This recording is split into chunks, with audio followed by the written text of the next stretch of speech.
Joining us now is Congresswoman Alexandria Ocasio-Cortez, Democrat from New York. Congresswoman Ocasio-Cortez is a first-term Congresswoman. She's among the highest-profile members of this freshman class. I should mention with her tonight is her guest, Otto Maria.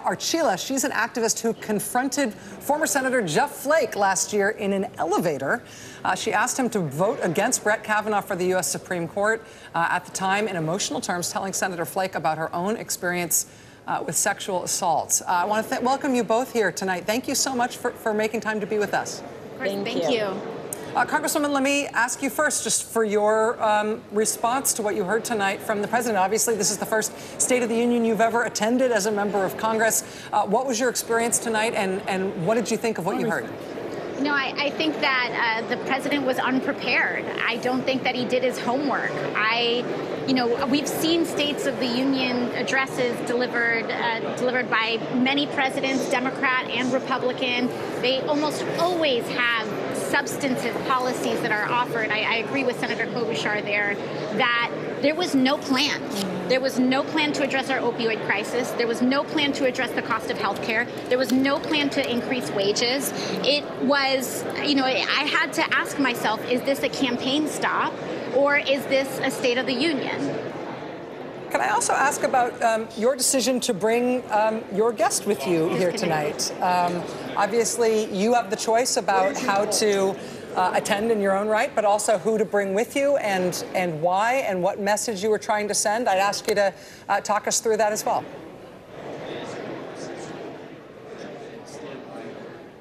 Oh, we've lost them. Yeah, audio is becoming an issue tonight, but apparently they could hear us right up until the second question. So we'll try to get that back squared away on Capitol Hill. They are back. Oh, wait, they're back. Perhaps repeat. I am very sorry about that. We've been having little gremlins like that all evening, but I appreciate you sticking with us. Otto Maria, I was asking about your decision to be there tonight and the Congresswoman's decision to ask you. I wonder if you could both talk to us about this decision, how you came to it together. Well, I was very honored when my congresswoman asked me to join her, and I understood it as an invitation that was not just for me, but really it was an invitation for people across the country to tell their stories, to join in protest, to make democracy come alive, to breathe life into it by making sure that their demands, their aspirations are at the center of our debates. And I understood that was the message that you wanted to send, that you cannot do this alone, that you have this bold vision, but that you actually need everyone outside making a forceful demand of our members of Congress. Absolutely. And I think that Otto Maria represents something so special about American democracy, which is that any normal person in any one moment has the courage inside them to step up in a critical moment that could change the course of our country. And I think that that's what Otto Maria did in that moment in the elevator.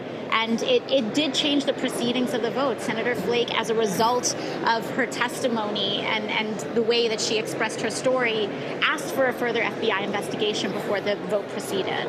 Otto Maria, it's Brian Williams in New York. I have to ask you, because I was wondering this in real time, what it was like to be in the same chamber tonight as now Justice Kavanaugh, because we all came to know you in that videotape moment, as emotional as it was in the argument in real time. It was sad. I am sad that the Supreme Court is tainted by a process that puts someone accused of sexual assault in the highest court of the land. I think he represents, in many ways, the inability of many politicians to actually understand that their role is to govern by listening and to actually allow themselves to be moved by the experiences of people that are different from them, who are trying to, with their stories, educate them. And in many ways, I feel sad for the many decisions that Kavanaugh is going to make that are going to impact many, many people, millions of people, my children probably, and women, LGBTQ families, workers, all of us, and that those decisions are always going to be tainted by a process that I continue to believe was irresponsible, and the people deserve better. Congresswoman, thank you. Congratulations, by the way. We've never met, but congratulations on your upset victory in the primary. What did you make of the president's, I thought, pretty aggressive statement about Venezuela tonight, and he talked about being a socialist country and how we're never going to be a socialist country. It was pretty truculent, but it tied the notion of socialism to that particular regime. What do you think about the president, why he did that? Well, I think that he needs to do it because he feels like he feels himself losing on the issues. Every single policy proposal that we have adopted and presented to the American public has been overwhelmingly popular, even some with a majority of Republican voters supporting what we're talking about. When we talked about a 70% marginal tax rate on incomes over $10 million, 60% of Americans approve it. 70% of Americans believe in improved and expanded Medicare for all. A very large amount of Americans believe that we need to do something about climate change and that it is an existential threat to ourselves and to our children.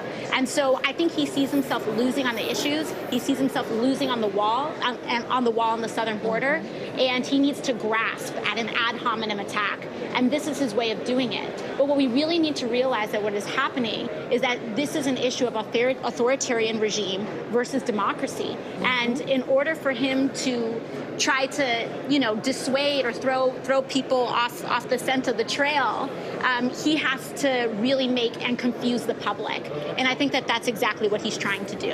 Congresswoman Ocasio-Cortez and Ana Maria Archila, thank you both very much. Congresswoman, thank you for sharing your guest with us here tonight on the broadcast. Absolutely. Appreciate your time. Thank you. Yeah, great to have you both here. That was great.